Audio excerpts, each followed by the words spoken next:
Dokter Hasri sebut Amalia dianiaya, dulu sebut eksekusi. Tuti, sang ibu dihabisi tanpa perlawanan. Dokter ahli forensik Kombes Pol Dr. Sumi Hasri Purwanti kembali mengungkap fakta soal kasus pembunuhan Tuti dan Amalia Subang. Fakta tersebut berdasarkan hasil otopsi yang pernah dilakukan Dokter Hasri kepada kedua jasad ibu dan anak tersebut. Dijelaskan Dr. Sumi Hasri Purwanti, sebelum korban dibunuh, ternyata Amalia sempat ditonjok. Hal itu diduga setelah melihat adanya luka memar di bagian mata Amelia Mustika Ratu saat melakukan otopsi. Diketahui dokter tersebut ahli forensik Polri melakukan otopsi kedua terhadap jasad Tuti dan Amalia. Otopsi kedua ini dilakukan 40 hari setelah Tuti dan Amel meninggal dunia. Menurut Hasri, otopsi kedua itu juga dilakukan secara diam-diam karena khawatir akan menjadi ramai. Dokter Hasri pun mengurai waktu kematian ibu dan anak itu saat dieksekusi oleh para tersangka. Ia menjelaskan bahwa luka-luka yang ada pada tubuh korban berasal dari benda tajam, benda tumpul. Untuk korban Tuti, terdapat luka di kepala robek di bagian dahi dan di bagian bibir. Menurutnya lagi, dengan melihat luka itu dirinya meyakini bahwa saat dieksekusi Tuti tidak melawan.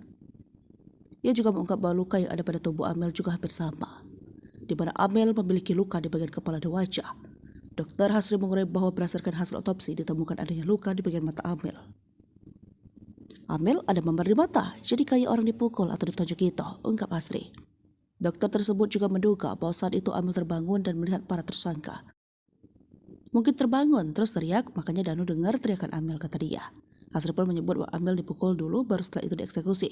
Terus dipukul tidak sadar karena melihat siapa yang melakukan terus dihabisi.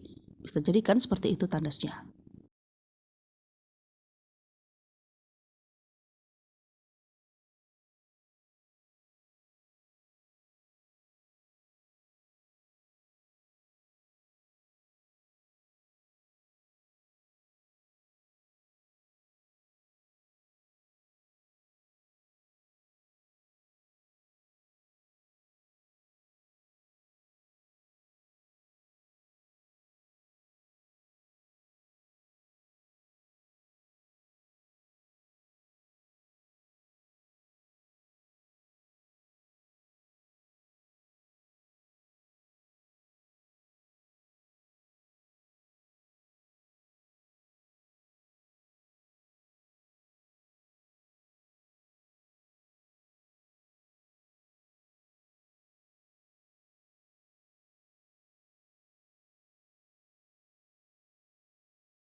Download Tribun X sekarang, menghadirkan lokal menjadi Indonesia.